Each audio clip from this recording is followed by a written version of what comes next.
पाक बहरी के वाइस एडमिरल रब नवाज ने बताया कि पाकिस्तान की समुंदरी हदूद से भारतीय जहाज 400 नॉटिकल मील दूर था। पाकिस्तान नेवी को तैयार देखकर दुश्मन की आगे बढ़ने की हिम्मत नहीं हुई। समुंदरी हदूद की हिफाजत नेवी की जिम्मेदारी थी, जिसे बखूबी पूरा किया गया। The war is not fought in isolation by a single service. So, whatever we do, it's a very well coordinated effort. So, all actions are calibrated amongst the three armed forces at what time, what is to be done.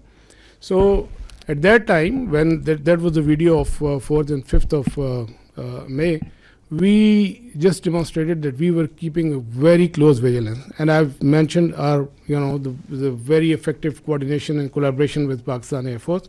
So I'll not go into those details because of the operational security reasons, but essentially that was simply to send across a message that if we can track, so we can go to the next level, but that is based on the national decision making. Like that's not an isolated. The Navy will always act in sync with all three services, and that would be a national security decision making.